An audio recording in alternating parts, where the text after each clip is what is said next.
Okay, great. Hey, let's complete our discussion about limit comparison test, okay? Your goal, this is another comparison test. So I just want to tell you, limit comparison test. This is another comparison test where your series is going to be like the sum of n sub a sub n, and then you got to choose, you're going to choose a series which is b sub n. And of course you're going to have to choose a series where you know whether it converges or diverges. You know, choose a b sub n, and you're going to ask yourself, does it converge or does it diverge? You're going to have to choose a b sub n, which is, you know, similar to your a sub n or representative of your a sub n. And then the next step is to do the limit as n approaches infinity of a sub n over b sub n, just the terms themselves, okay? And if that limit equals a finite non-zero number, okay, then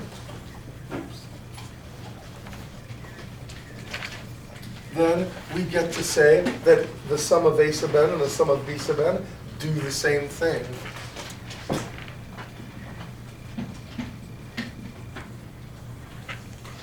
Do the same thing. What am I hearing? Is that my, that's not my computer, is it? Oh, is that next door? Yeah. Oh, so the sound is like coming through the whatever. Okay, great. And finally, how do I choose my b sub n? Well, like I said yesterday, but I didn't get a chance to show you, I essentially look at the numerator and denominator. I only look at the highest degree term. I only look at the leading term, and I ignore all coefficients. So choose a b sub n. Okay, how? Only leading terms. No coefficients. That is, your coefficient is always 1. Okay, and I want to say again, this is helpful for a complicated algebraic, messy algebraic series. So here, let me give you an example.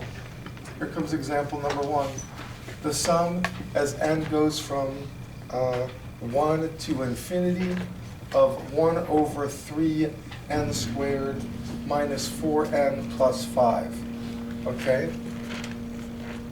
That's my a sub n. It is time for me to choose b sub n. And I'm going to choose b sub n to be only the leading term, so I'm going to ignore 4n and 5. I'm just going to go with n, 3n squared in the denominator, and then I'm going to ignore the 3, because I want all my coefficients to be 1. And so I'm going to choose a b sub n to be the sum of 1 over n squared. Okay? At this point, I've got to determine, does that guy converge or diverge? Well, you tell me, does this guy converge or diverge? Diverge. It converges. It's a convergent p-series. P is greater than 1. So this is converge. It converges. Okay? And so the last thing I'm going to do is this. The limit as n approaches infinity of a sub n over b sub n. And you'll notice I don't have the summations now. I'm just comparing the terms. The limit as n approaches infinity of 1 over 3n squared minus 4n plus 5 over 1 over n squared, which dividing by a fraction is the same as multiplying by its reciprocal. So I get the limit as n approaches infinity of n squared over 3n squared minus 4n plus 5. And you tell me, what does that limit end up being as n goes to infinity? 0. Well, as n goes to infinity, are you okay that the 5 is insignificant? Okay, because you know the 3n squared and the 4n are going to be infinity, and 5 is just 5. So this guy goes to insignificant land. Okay? But I want you to notice something else. As n goes to infinity, isn't 3n squared going to be infinitely bigger than 4n? Yeah. Whether 4n is positive or negative, 3n squared is infinitely bigger because this is 4 times infinity, this is 3 times infinity times infinity. Yeah. It is literally infinitely bigger, right? And so this negative 4n is going to be insignificant as well. He goes to insignificant land.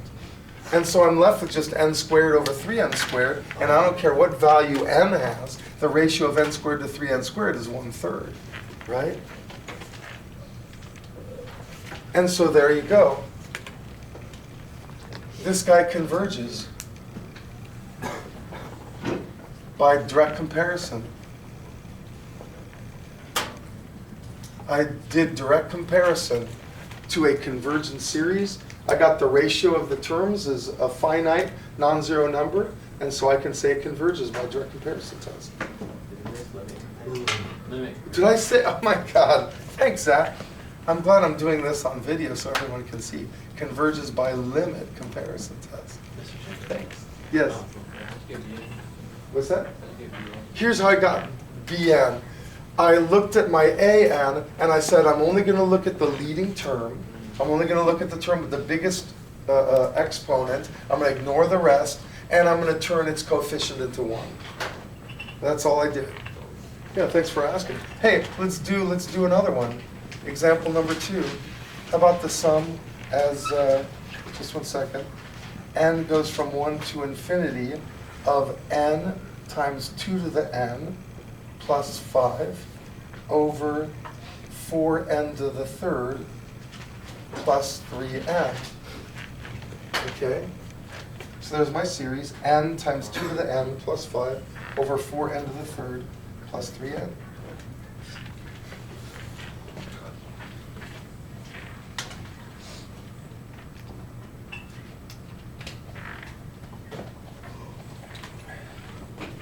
Okay. First of all, I've got to choose b sub n. Okay. Let's go numerator and denominator, and we treat them separately.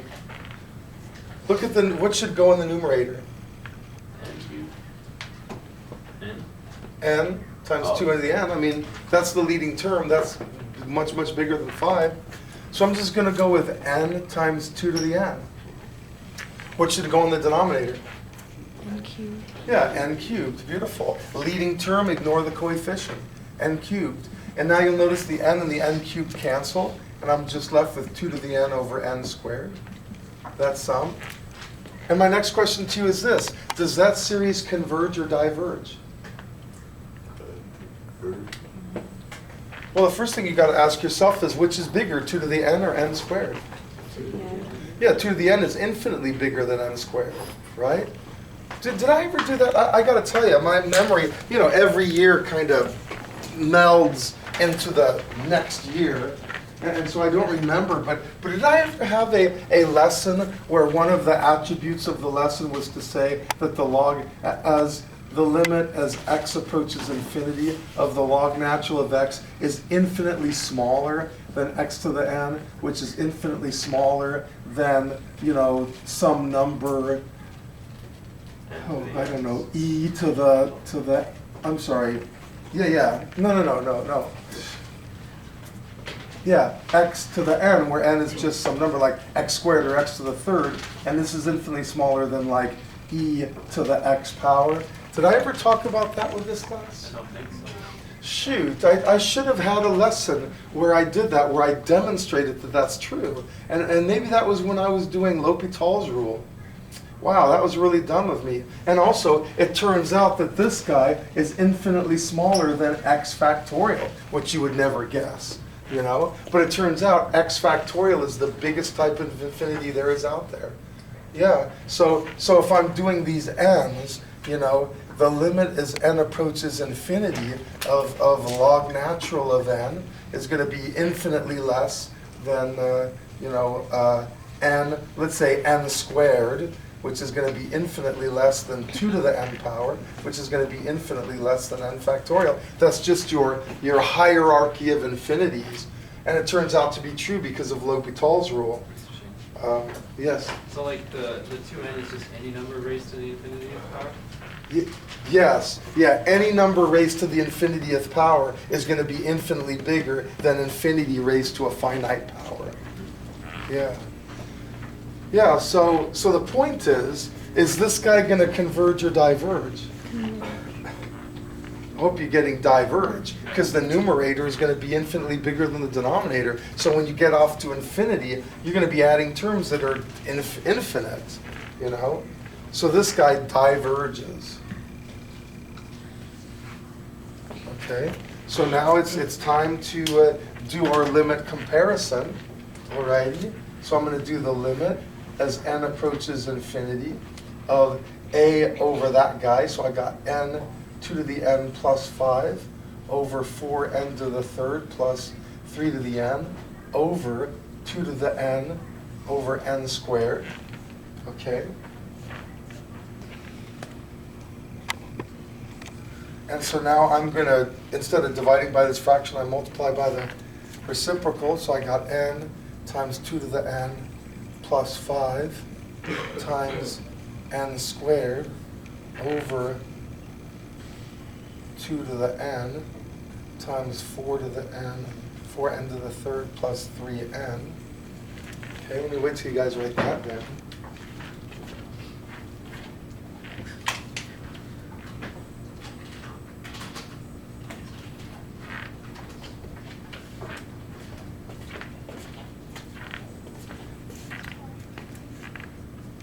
Question or comment? Yes?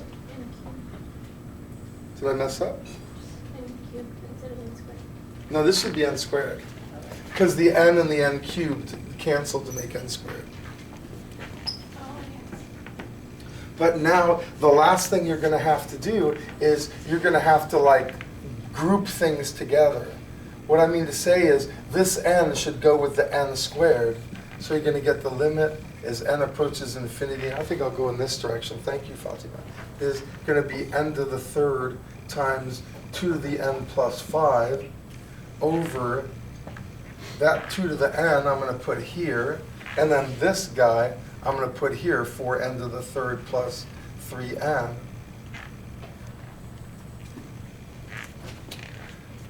And now I'm going to simplify n to the third over 4n to the third plus 3n. As n goes to infinity, I hope you see that this guy goes to insignificant land. Mr. Shane, Yes? how did you pull the n out from only one term when it was a expression? This guy? Yeah, because it's only in the one Oh, term. oh, you're right. I can't do that. Shoot, that was wishful thinking. Oh my God. Okay, well, sorry guys. Sorry I messed this one up. I guess we're just going to have to use our cleverness, you know. I'm just going to distribute. I'm going to distribute the n squared. So I get n to the third times 2 to the n plus 5n squared over 4n to the third times 2 to the n plus 3n times 2 to the n. And this is going to be the limit as n approaches infinity. Alrighty. And now you're going to have to have a little bit of faith here, because even though as n goes to infinity, this is going to be a big number, this is still not nearly as big as that number, right? I mean, n to the third versus n squared, this is going to be infinitely bigger than that guy, and I'm multiplying by a huge infinity right there. So this guy goes to insignificant land right there. The same thing here. Even though 3n times 2 to the n is a really big number, 4n to the third power times 2 to the n is infinitely bigger. And so this guy is going to be insignificant compared to that guy. So now all I'm looking at is these two guys, and so the 2 to the n's cancel, the n to the thirds cancel, and I'm left with just 1/4. And so I get the ratio of these two guys being 1/4. Now, before I go any further, is this really important for the AP exam? The answer is no. So I just want you to give it your best shot and just be aware that if you do the limit as n approaches infinity of the nth term of two series, if that limit ends up being a finite number, then the two series do the same thing. And that's the level of question they would ask. So like, you know, on an AP exam, they might comment, hey, you know, this guy diverges, and this limit ends up being finite, so what do you say about a sub n? Does this guy converge or diverge? Yeah, it diverges, it does the same thing. So even though this limit ends up being a finite number, all you did was demonstrate that this guy diverges by the limit comparison test. So let me just put my conclusion. Thus, the series of n times 2 to the n plus 5 over 4n to the third plus 3n diverges. And that's it, you know. So you're going to get a chance to do some problems tonight utilizing limit comparison test. And I think like 13 through 25 odd. And just give it your best shot. Choose a b sub n where you know if it converges or diverges. Do the limit and do your best to get that limit. It's good practice, even though you may have difficulty with it. But hey, that's the name of that tune. Now, it is time, and I'm not going to give you one to do on your own. You'll just do the homework. Now it's time to talk about something that's way, oh, just a second.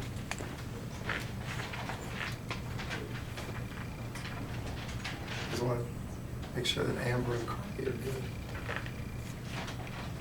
Question? Oh, no, she was just explaining. Okay, yeah. I assume it's just like this canceling stuff I do. Yeah. Just do your best. Like I said, only look at the leading terms, ignore the terms that aren't the leading terms, and then you get to cancel to your heart's content. Okay, way more important than this is alternating series. And I may not complete this today, because I need to make sure you guys are awesome at alternating series. This is way more important. Infinitely times more. Yeah. Alternating series. What's that? Is it harder than the? No, way easier. This is way more important and way easier. Yeah.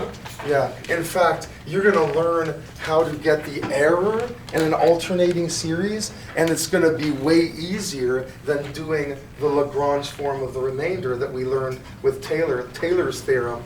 So, frankly, when you guys are doing the AP exam, they usually either do Lagrange form of the error or error in alternating series. They'll do one of the two, and you're always hoping they do error in alternating series because that's just so much easier. Okay? So an alternating series is a series where the terms alternate in sign. That's it. The terms alternate in sign. So you essentially got two versions of an alternating series.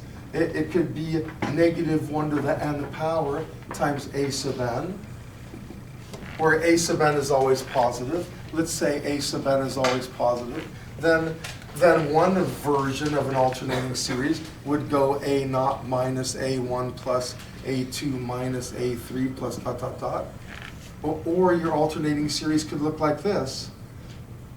-1 to the n plus 1 power times a sub n. Which means your initial term is going to be negative. So it'll be negative a naught plus a1 minus a2 plus a3 ... or minus ... You see it?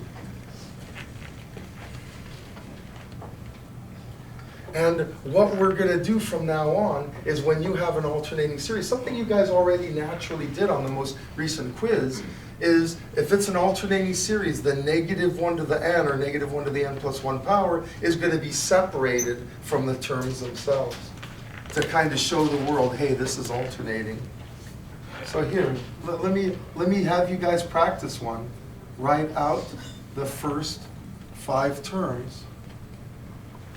Write out the first 5 terms of the sum as n goes from 0 to infinity of -1 to the n minus 1 power over 1 times 2 to the n. Oh, let's go n plus 1 power. We don't usually do n minus 1. Okay, good luck. Please write out the first 5 terms.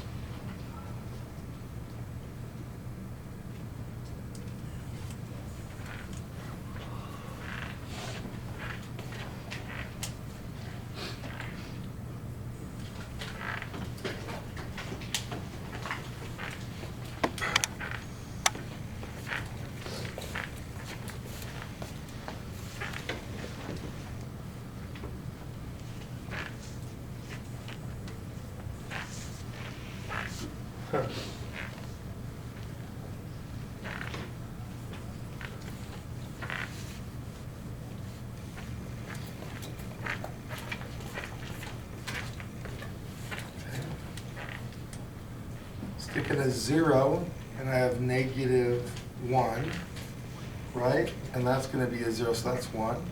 I'm sticking a 1, and it's positive. And I got 1/2 minus 1/4 plus 1/8 minus 1/16. Did you guys get that? Okay, good. So I want you to get used to always treating them separately, where you can get your number part and then you can decide what sign it is, positive or negative. Okay, great. Well, here's the next thing. So that's it. We just did part A. Alternating series. What is it? It's a series that alternates in sign. Okay, great. Now, when does an alternating series converge?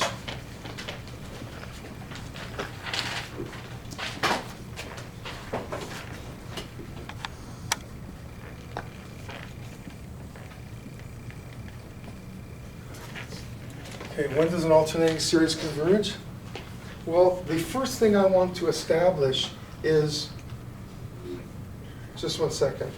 The first thing I want to establish is comparing an alternating series to its positive cousin, okay?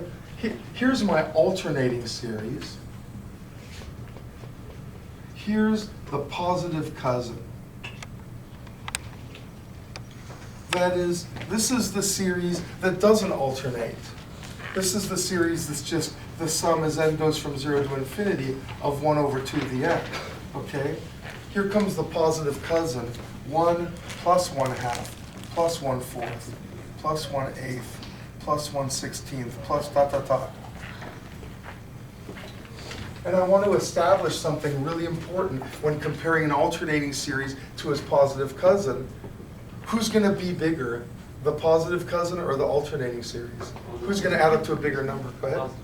Positive cousin. Okay, Andrew says positive cousin. Someone else tell me why. Why is the positive cousin always going to add up to a bigger number? Yeah, Kylie. Because on that one you're only adding, whereas on the other one you're subtracting. Yeah, good for you. On this one I'm only adding, on this one I'm adding and subtracting. So yeah, this guy's always going to end up being bigger than that guy, right? Right now, this guy, I think we know already that this guy's going to add up to 2. But this guy here, the sum is going to be -1 over 1 minus -1/2, right? Because I'm multiplying each term by -1/2 to get the answer. And so I end up with -1 over 1/2, which is -2. Wait, no, that's not right. My goodness. 1 plus 1/2 is 3/2. So I end up with -2/3, okay? And if the first term were positive 1, if it was 1 minus 1/2 plus 1/4 minus 1/8 plus 1/16, then this would be positive 2/3. The point I want to make is this alternating series is always less than its positive cousin. So it turns out that it's easier for an alternating series to converge than its positive cousin, because an alternating series is always going to be less. In fact, there's going to be times when the positive cousin diverges, but the alternating series converges, because alternating series are smaller. It's easier for alternating series to converge. So let me just write that down, because the sum of an alternating series is always less than its positive cousin,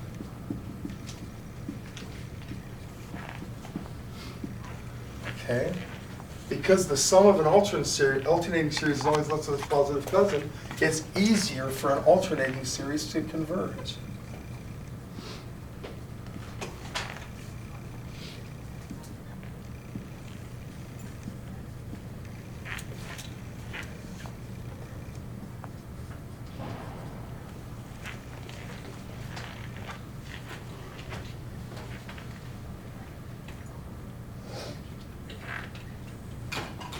So for that reason, alternating series have their own criteria for convergence that's different for positive series. Positive series, for convergence, you've got to show it's either a convergent P series or a convergent geometric series. or that you get an integral that's finite, it, converges according to the integral test. But for an alternating series, all you needed to do is satisfy these two criteria, okay?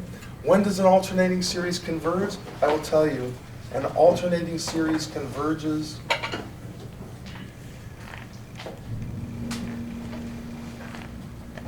when these two things are true. The two criteria for an alternating series converging. Number one, that 0 is less than a sub n plus 1, which is less than or equal to a sub n for all n. Is it either or, or does it have to both be true? They have to both be true. Both, when these two things are true, when both of these things, maybe I'll put that, when both of these two things are true. Number one, what does this mean? What does this mean for a sub n plus 1 to always be less than a sub n? Or less than or equal to a sub n? What does that tell me about the terms as I write them down? Say again? Yeah, they got to be decreasing. Good. Terms, and you'll notice, I'm not talking about positives and negatives. I'm only talking about the positive cousin. I'm only talking about a sub n. I'm not talking about what makes it alternate. I'm talking about that guy. Okay? So to put this in layman's terms, the terms of the positive cousin decrease. That's the first criterion. And the second criterion is the limit as n approaches infinity of a sub n equals 0.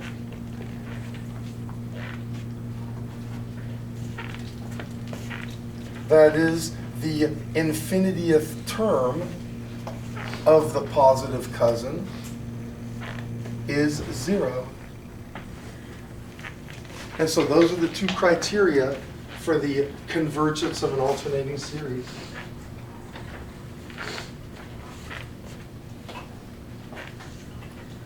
No integrals required, no direct comparison or limit comparison. All you got to do is just ask yourself those two questions.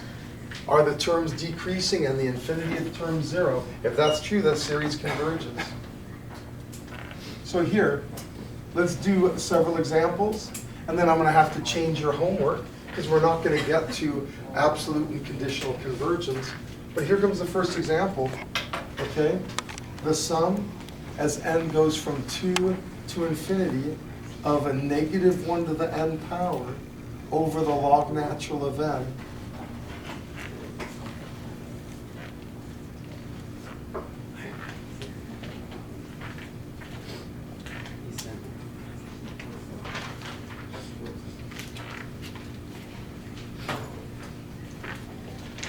In order to determine whether this alternating series, and by the way, I need to first determine, is it an alternating series? Yeah, because it's got that negative 1 to the n power. So the first thing I have to ask myself is, are the terms decreasing? And again, the terms of the positive cousin, so are the terms log natural of n, are they decreasing as n gets bigger and bigger? Well, you tell me, are those terms decreasing? As n gets bigger and bigger, does the value of this fraction get smaller and smaller? Yeah, good. So, yep, the terms of the positive cousin is decreasing. Tell me, the limit as n approaches infinity of the positive cousin, does that equal 0? Yep. So that's it. That's all I need. I'm done. There's no figuring involved. Thus, the sum as n goes from 2 to infinity of negative 1 to the n power over log natural of n converges. That's all you have to do is satisfy those two criteria if it's an alternating series. Here, let's do another one. Example number 2. The sum as n goes from 1 to infinity of negative 1 to the n power over n. On your own, please ask yourself, are the terms of the positive cousin decreasing, and is the infinitieth term 0?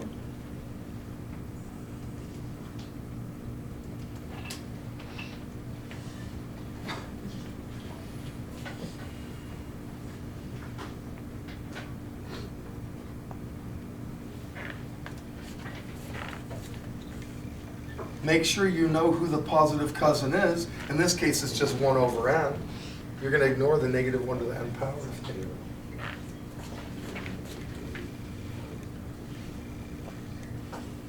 Okay, tell me, are the terms of the positive cousin decreasing as n gets bigger and bigger? Yes. Yeah. Yep. And tell me, is the limit as n approaches infinity of the positive cousin, is that equal to 0? Yes. Yep. Right. Alrighty. So how many people knew that this guy converges? Yeah, sure, converges. Yay. Okay. So that's all there is to determining convergence or divergence. You guys want to see one that doesn't converge? Yeah. Me too. So here it comes. Here's example 3. Let me erase something.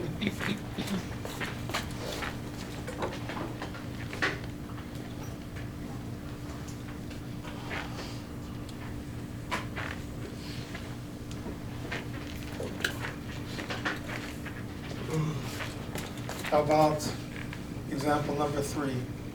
Okay, the sum as n goes from 1 to infinity of the sine, I think. No. I'll go cosine. Cosine of n pi times n over n plus 1. Okay? Please write that down.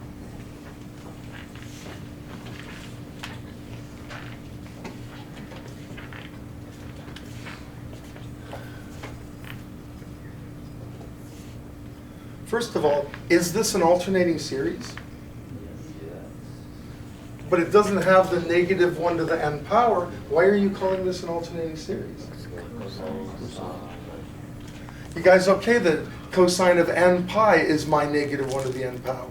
That when n is 1, I got negative 1. When n is 2, I got positive 1. When n is 3, I got negative 1. So I'm using this as a stand-in for negative 1 to the n power. This is something that a textbook in the AP exam likes to do. Okay, tell me, are the terms decreasing? No. Yeah, no, they're not. Just plug in terms. You got 1/2, 2/3, 3/4, 4/5. The terms aren't decreasing. Is the infinitieth term equal to 0? Yes. No. No. Yeah, no way, it's equal to 1. So this guy diverges. It's a divergent alternating series. So let me see about changing your homework.